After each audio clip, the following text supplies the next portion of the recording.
Nous avons appris l'importance de donner, de partager et de faire passer la générosité avant nos propres intérêts. Cependant, des voix s'élèvent pour nous mettre en garde contre les risques d'un excès de gentillesse et de compassion. Nous vivons dans un monde où nous ne recevons pas toujours autant que nous donnons, car il existe des personnes généreuses qui épuisent leurs ressources financières et énergétiques en donnant sans discernement. Une générosité excessive peut éventuellement nous conduire à des situations qui menacent même notre existence à l'avenir. Préparez-vous à être surpris par les effets négatifs inattendus que l'excès de gentillesse peut avoir sur votre vie. Aujourd'hui, je vais vous dévoiler les 8 conséquences qui se manifestent lorsque nous devenons excessivement bienveillants, et je vais également vous faire part de 4 stratégies stoïciennes pour vous protéger contre ceux qui pourraient profiter de votre gentillesse. Vous pouvez développer des attentes irréalistes à l'égard des gens, ce que les stoïciens ont souligné comme étant important à éviter. Ils préconisent d'accepter les circonstances telles qu'elles sont et de rendre notre bonheur indépendant des actions des autres. En donnant sans trop attendre en retour, on minimise le risque de déception et on cultive le détachement émotionnel, ce qui conduit à une plus grande tranquillité intérieure. Imaginez le scénario suivant. Vous vous efforcez d'être généreux et gentil, offrant le meilleur de vous-même aux autres sans rien attendre en retour. Cette attitude est sans aucun doute noble. Cependant, nous nous retrouvons souvent, consciemment ou inconsciemment, à attendre des autres qu'ils répondent avec le même niveau de générosité. Nous nous attendons à ce que les gens reconnaissent nos efforts et nous rendent l'appareil. Mais la question qui se pose est la suivante. Comment gérer les attentes en matière de générosité et comment éviter de devenir vulnérable lorsque les autres ne vous rendent pas l'appareil? Lorsque ces attentes ne sont pas satisfaites, nous sommes confrontés à une série de difficultés. Le nœud du problème réside dans nos attentes, qui supposent que les autres réagiront de la même manière, ce qui nous place dans une position vulnérable. S'il est naturel de vouloir que les autres apprécient et valorisent nos actions, il est essentiel de se rappeler que nous ne pouvons pas contrôler les actions des autres. Nous ne pouvons gérer que nos propres actions et réactions. L'importance de la modération dans la générosité, selon le stoïcisme. Les gens attendent souvent de vous que vous leur donniez quelque chose, mais la pratique de la modération, hautement appréciée par les stoïciens, devient comme une ancre dans une mer de demandes infinies. Au lieu de succomber aux demandes illimitées des autres, le stoïcisme nous incite à équilibrer notre générosité en donnant d'une manière équilibrée sur laquelle nous gardons le contrôle. Remettre en question la zone de confort, les dangers d'une générosité excessive. Nous nous installons souvent dans des situations et des environnements qui sont confortables pour nous, ce qui conduit à la création de ce que l'on appelle la zone de confort. En assumant constamment les responsabilités des autres, nous les encourageons, d'une certaine manière, à rester dans cette zone. Ils ne ressentent pas le besoin de grandir ou de relever des défis, parce qu'ils ont la certitude que nous serons là pour les protéger. Ce problème n'affecte pas seulement les autres, mais aussi nous-mêmes. Équilibrer la générosité, garder le contrôle et fixer des limites. Supposer que les autres négligeant nos besoins et nos priorités nous enferment dans un cycle de dons incessants qui épuise notre énergie et nuit à notre bien-être émotionnel. La pratique de la modération, qui consiste à donner de manière équilibrée, nous permet de garder le contrôle de nos actions et nous empêche de tomber dans des schémas néfastes. Lorsque nous nous habituons à donner tout le temps, les bénéficiaires de notre générosité en viennent à s'attendre à des dons constants. S'il est important de donner, il est également essentiel de maintenir un équilibre en fixant des limites claires et en pratiquant la générosité de manière équilibrée. Nous préservons ainsi notre paix et notre bien-être, tout en encourageant les autres à prendre leurs responsabilités et à grandir en tant qu'individus. C'est dans cet équilibre délicat que se trouve la véritable générosité, qui nourrit à la fois soi-même et les autres. Cependant, en donnant constamment la priorité aux besoins des autres, au détriment des nôtres, nous courons le risque de négliger notre authenticité et notre bien-être.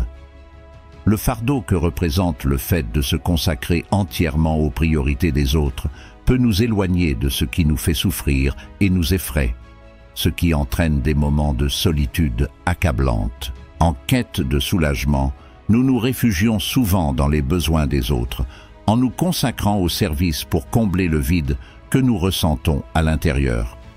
Cependant, le coût de ce don incessant est élevé.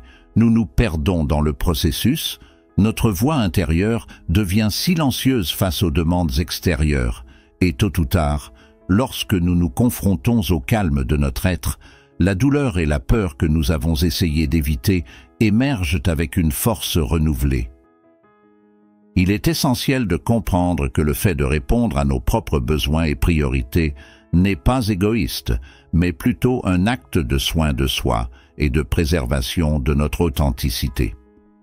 Les enseignements stoïciens nous rappellent que le fait de fixer des limites et de vivre en accord avec nos vertus reflète non seulement l'amour de soi, mais ouvre également la voie à une vie authentique et pleine de sens. La prochaine fois que vous serez tenté de vous retirer de vous-même, plongé dans un service constant aux autres, faites une pause.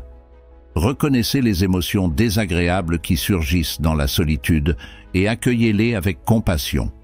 Permettez-vous d'être authentique dans vos désirs et vos besoins. Fixez des limites saines et apprenez à dire non lorsque c'est nécessaire. En honorant votre propre authenticité, vous renforcerez votre moi intérieur et serez plus à même d'offrir aux autres une générosité équilibrée et sincère, en toute intégrité et authenticité. Être considéré comme faible et traité de la sorte est une possibilité réelle lorsque nous ne fixons pas de limites adéquates. Le stoïcisme nous encourage à cultiver notre force intérieure et à faire preuve de maîtrise de soi, ce qui est essentiel pour construire une base solide dans notre vie.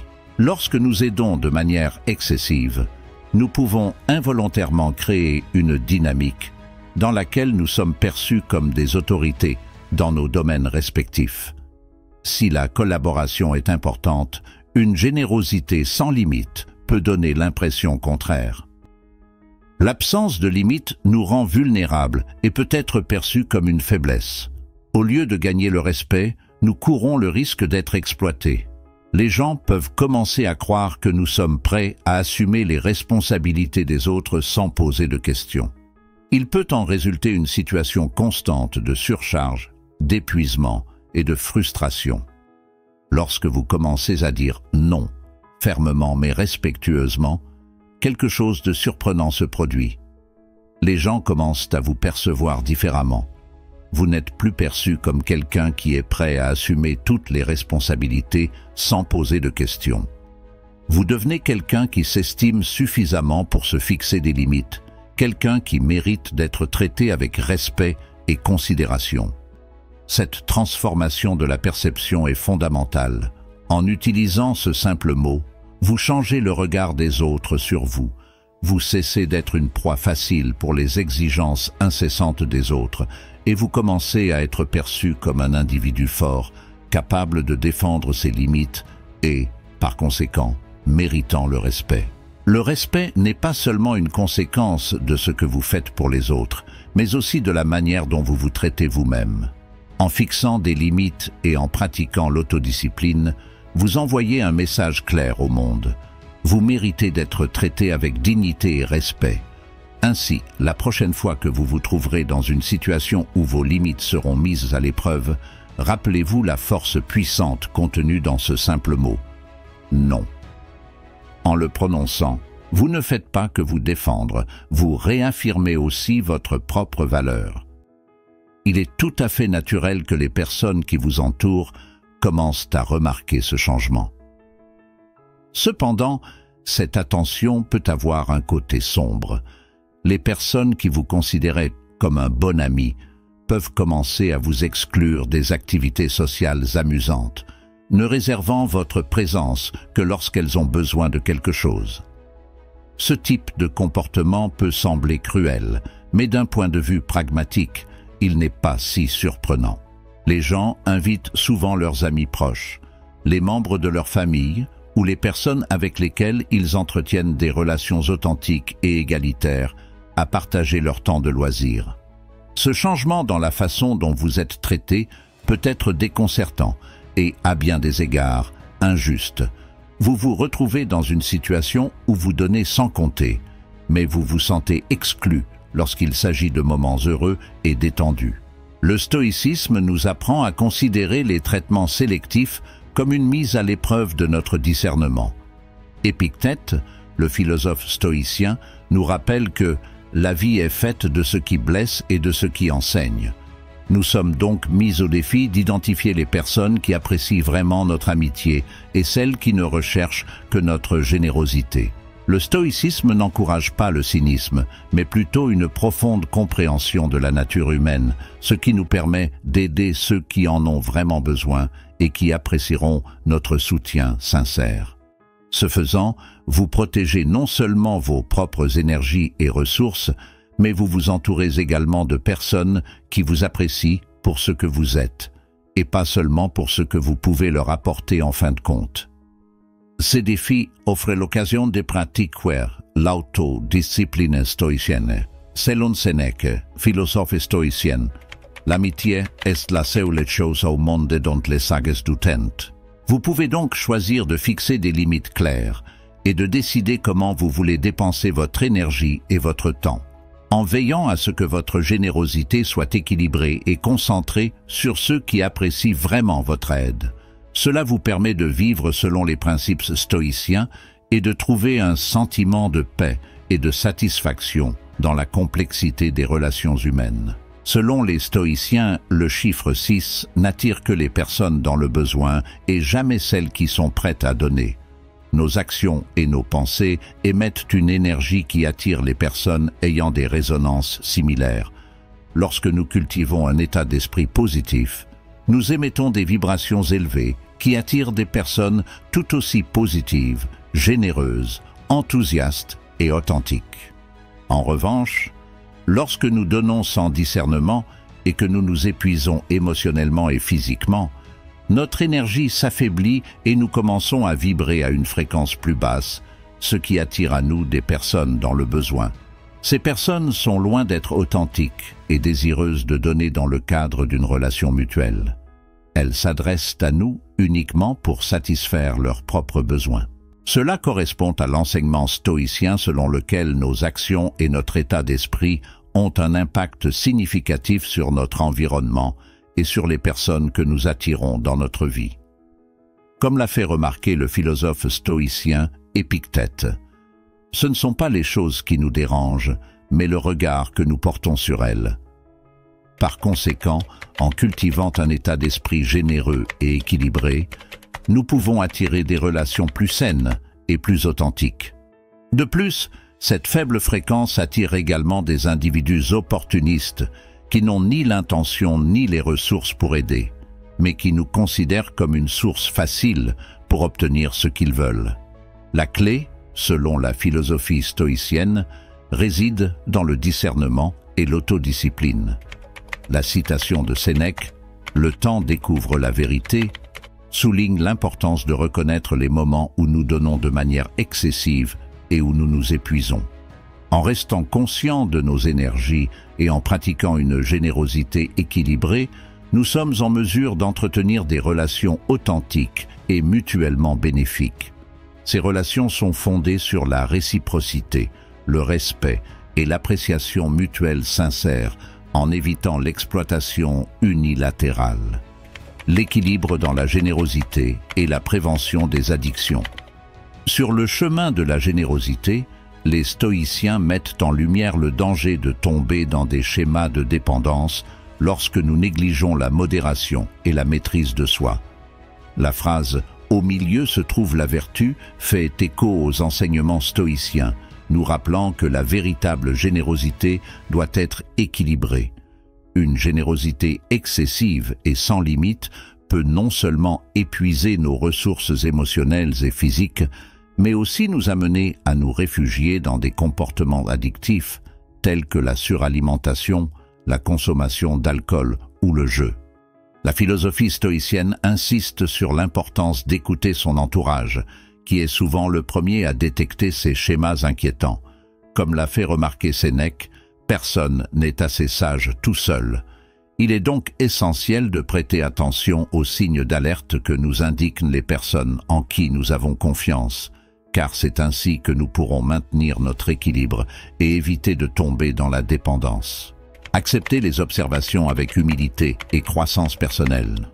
Lorsque nous sommes confrontés à des observations qui suggèrent des pièges addictifs possibles dans notre comportement, notre première réaction est souvent le déni. Cependant, la philosophie stoïcienne nous enseigne qu'accepter ces observations avec humilité et gratitude est une étape essentielle vers la connaissance de soi et le développement personnel. Ce faisant, nous appliquons les principes de modération et de maîtrise de soi en évitant les schémas néfastes. Ces observations, qui proviennent souvent de personnes qui nous entourent et se soucient de nous, sont des manifestations d'attention et d'amour. Prendre la responsabilité de notre propre bien-être et de notre développement personnel, plutôt que de nier la réalité, est une manifestation de l'application pratique des enseignements stoïciens. Agir avec virtuosité. Le pouvoir du stoïcisme dans la construction d'une réputation authentique. Le chiffre 8 souligne l'importance d'agir de manière vertueuse, indépendamment de la façon dont les autres nous perçoivent. La philosophie stoïcienne nous encourage à vivre en harmonie avec nos principes et nos valeurs, ce qui nous permet de nous forger une réputation authentique, à l'abri des soupçons infondés. Comme le disait le philosophe Épictète, ce qui préoccupe l'homme, c'est ce qu'il fait. Ce qui préoccupe un homme, c'est ce que les choses lui font. Ce qui le trouble, c'est ce qu'il pense de ces choses. Par conséquent, en nous concentrant sur notre propre croissance et notre propre vertu, nous développons une base solide qui transcende les opinions des autres. Bien que nous souhaitions que les choses soient différentes, la vérité est que les personnes véritablement gentilles ne sont pas légion dans ce monde. Et si vous êtes l'une d'entre elles, vous susciterez la méfiance plutôt que l'admiration et la gratitude. Si vous êtes l'une d'entre elles, vous susciterez la méfiance plutôt que l'admiration et la gratitude. Vous ne tarderez pas à faire preuve d'une gentillesse telle que les gens commenceront à se demander ce qui se passe avec vous et quelles sont vos intentions cachées que vous ne révélez à personne. Cela signifie que vous avez trouvé un groupe de personnes suspectes. Pas nécessairement, mais elles sont plus susceptibles d'être réalistes. La plupart des personnes trop zélées ont tendance à cacher des intentions tellement macabres qu'il vaut mieux s'en éloigner et renoncer à l'aide qu'elles veulent apporter. Voici les stratégies à suivre à partir de maintenant. Première stratégie, écoutez vos sentiments, ils vous parlent. En se basant sur l'idée stoïcienne de la conscience de soi, prêtez attention à vos émotions et à vos sentiments. Les stoïciens croyaient en l'importance de l'introspection pour comprendre ses réactions et ses besoins. En écoutant vos sentiments, vous pouvez identifier si vous êtes exagéré et si vous vous épuisez émotionnellement, ce qui vous permet d'ajuster votre attention et de trouver un équilibre sain. Si quelque chose que vous n'êtes pas obligé de faire vous met mal à l'aise, vous devez prêter attention à vos sentiments. Deuxième stratégie, ne plus avoir peur du mot « non ». En suivant les enseignements stoïciens, reconnaissez que votre temps et votre énergie sont précieux et qu'ils doivent être répartis de manière consciente et équilibrée. Dire non dans les situations où vous vous sentez débordé ou lorsque la demande est injuste est un moyen d'exercer votre maîtrise de soi. Bien que le mot « non » soit associé à un comportement négatif et au pessimisme, il est normal que nous ayons du mal à le prononcer. Il est cependant important de surmonter cette difficulté. Troisième stratégie, prendre du temps et de l'espace pour soi. Conformément aux principes stoïciens d'autodiscipline et de respect de soi, il est essentiel de se réserver du temps et de l'espace pour s'occuper de soi. Faites ce que vous aimez. Pratiquez le yoga, dessinez, écoutez de la musique en sirotant une tasse de thé. Tout ce qui vous motive. Terminez vos obligations le plus rapidement possible afin de pouvoir vous entraîner. C'est quelque chose que vous devez prendre très au sérieux. Aussi sérieusement que de programmer ce temps chaque jour ou chaque semaine. Si quelqu'un vous demande de l'aide pendant cette période, il doit être très respectueux et coopératif avec vous. 4e stratégie, identifier les vampires énergétiques et s'en éloigner. Conformément aux principes stoïciens d'autodiscipline et de discernement, il est important d'identifier les relations qui vous sont bénéfiques et celles qui vous épuisent émotionnellement. En vous éloignant des personnes qui drainent constamment votre énergie et n'apportent rien de positif, vous veillez à votre propre bien-être et appliquez la maîtrise de soi stoïcienne à vos relations. En conclusion, selon la sagesse stoïcienne, dans la vie, la meilleure mesure des choses est toujours le point médian, et la générosité ne fait pas exception. Si nous donnons trop peu, nous paraîtrons égoïstes et cupides, tandis que si nous donnons trop, nous finirons par épuiser notre énergie, notre temps et probablement notre argent. Il faut donc se tourner vers les nuances de gris, qui restent les tons préférés lorsqu'il s'agit de trouver un équilibre entre les priorités des autres et les nôtres. En cas de doute, n'oubliez jamais le mot magique « non ».